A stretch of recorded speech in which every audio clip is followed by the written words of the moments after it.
Hi, everyone, and welcome to my vlog titled The Criminalization of Mental Illness and Addiction in Canada, a System Failing the Vulnerable. Today, I want to use the frameworks and concepts we studied in Political Science 2CO3, Force, Fear, Crime, and Punishment, to tackle what I see as one of the deepest failures in the Canadian justice system, the way it criminalizes, manages, and ultimately fails people with a mental illness and addiction. Nearly 70% of people who come into contact with this symptom fall into this group.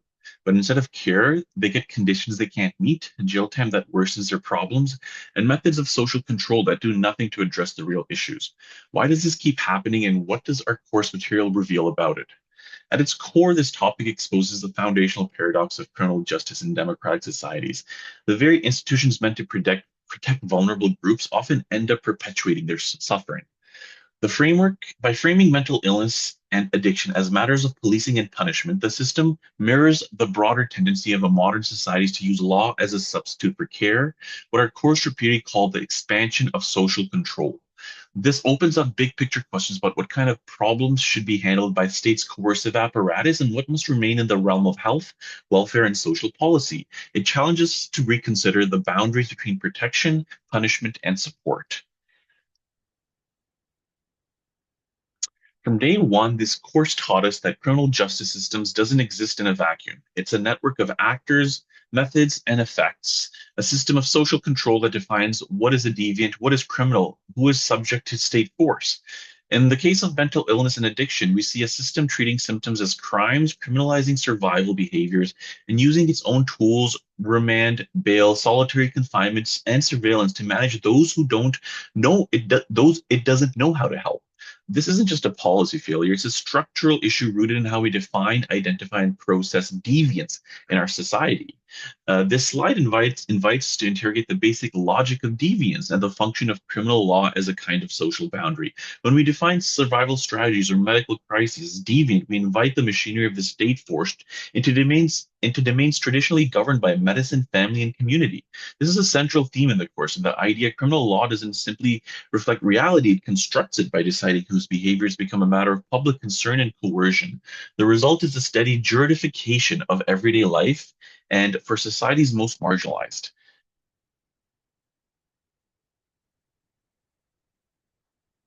Here we're going to go over key course concepts. Let's start with our course's central model, actors, methods, and effects. Here under actors, we do have police, courts, correctional officers, and support systems. They're oftentimes on the other end of the problem where we need them to be coordinated to address these issues. Methods, the tools, the legal, extra legal used to address deviance from bail, remand to solitary, the electronic monitoring and algorithmic surveillance.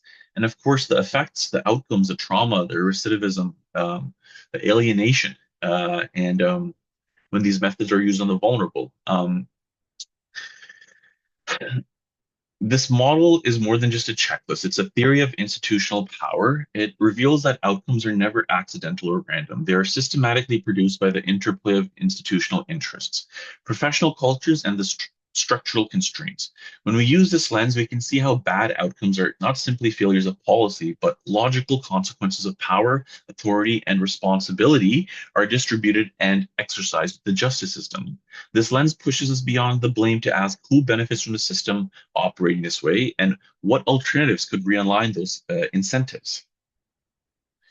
Um, the first actors, police as gatekeepers. The first actor in this system is the police, as we've learned. Police aren't just law enforcers, they're frontline gatekeepers. They're who decide who enters the justice system and how. This was very, very obvious in week 2 of the Indigenous Justice lecture. When someone in crisis is reported, police become de facto mental health workers, but lack the training and tools for that job. Labeling theory, one of the earliest frameworks, shows how contact with police can stick someone with the criminal label for life. Instead of receiving care for symptoms of illness or trauma, individuals get treated as a deviant and processed into a punitive system. This is even more acute for marginalized groups like Indigenous and racialized communities who are already over-policed and overrepresented. Um, the class theme of labeling and institutional drift comes into focus. Police roles have drifted beyond crime control to become first responders to every kind of social crisis, including mental health breakdowns. This reflects a wider part pattern, what scholars call the default to criminal justice, where social problems and the welfare state can't and won't handle are delegated to law enforcement. This expansion not only strains police legitimacy, but also deepens social divides, reinforcing stigma, mistrust among the very communities most in need of its care, not control. Method one, remand, bail, and condition creep. Once the system, once in the system, people with mental illnesses and addiction face a remand and bail system that simply isn't designed for their needs. From the racial profiling and gender effects lecture, we saw how condition creep works. Judges or prosecutors pile on excessive conditions in the name of public safety, even when they're impossible for someone in crisis to meet. Not drinking, not leaving home, not associating with others. These conditions are almost a setup for failure if you're dealing with addiction, homelessness, or mental illness. Breaching these conditions can become a new criminal offense, leading to more charges, longer records, and deeper entrenchment in the system. Instead of support, people face technical violations for their symptoms, their illness. This is a perfect example of what the course calls criminalization of of vulnerability. This method exemplifies the course's argument that law is not neutral; it operates through discretion, and discretion often implies social inequalities.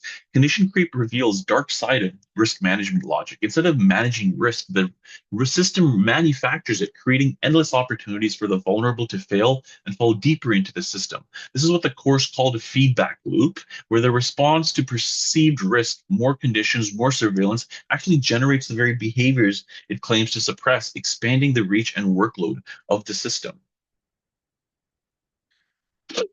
Method two, solitary confinement as systemic torture. The system's method go beyond bail. In our torture lecture, we saw how solitary confinement and administrative segregation is routinely used for prisoners in mental health crises. Two cases stand out. Ashley Smith, a teenager with profound mental illness, cycled through 17 institutions and hundreds of instances of self-harm. Instead of intervention, she was met with neglect and solitary until her death. Adam Cappe, an Indigenous man, spent 1,600 days in solitary with lights on for 24/7.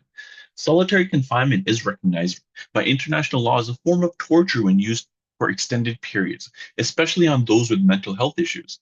But in practice, it's been the go-to method for managing those the system can't otherwise control. As the lecture argues, this is not an individual. It is not just individual cruelty, but this is a systemic failure rooted in the model of social control, not care.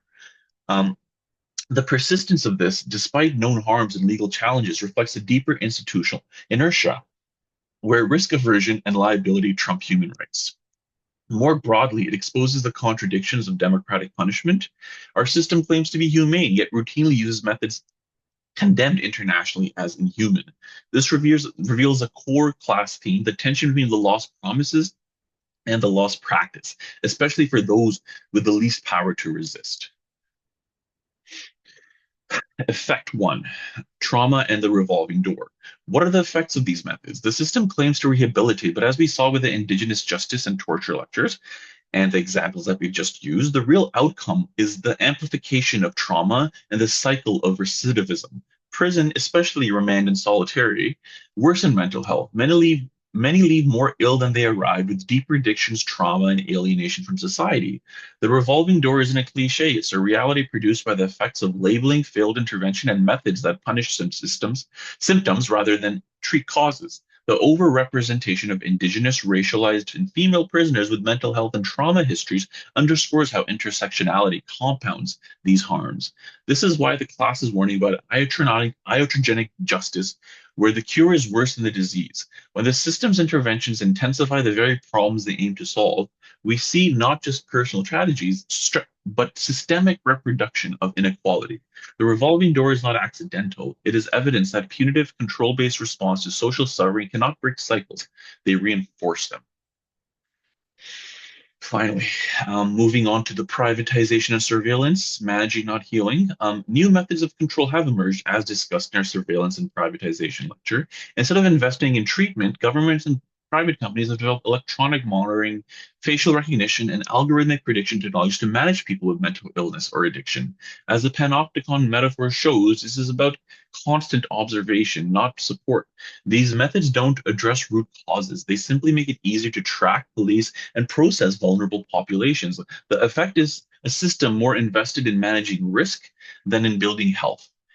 This marks a shift from government to governance, where state and private actors blend new forms of social control, the rise of surveillance technology, as our course warns, is not just about efficiency, but about reshaping power.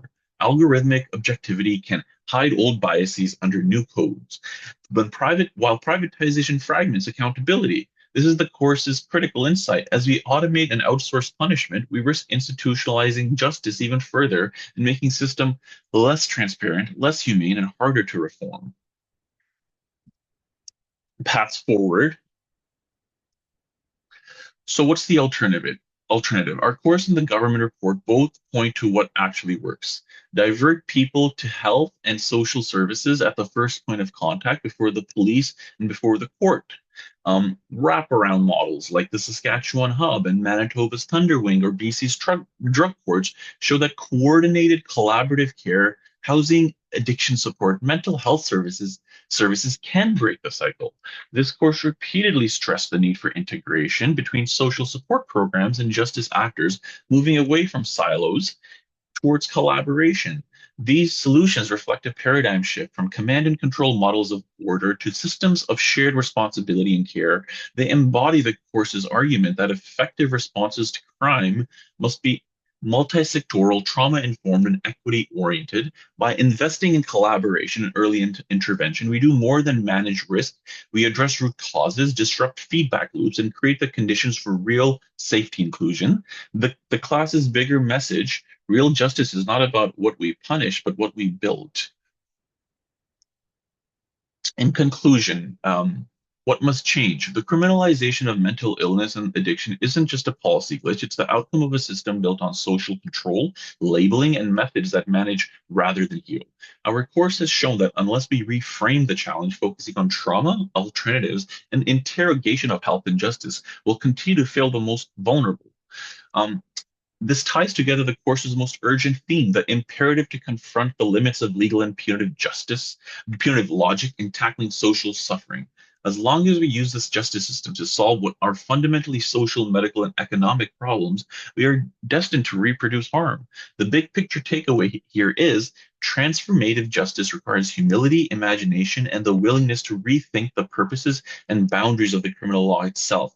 If the justice is to serve its highest ideals, it must learn to relinquish control and rediscover care. It's time to move from a logic of control to a logic of care, not just as critique, but as a blueprint for real transformation. Thank you. I hope this presentation was helpful, and I hope that you have a good time writing response papers. Thank you very much.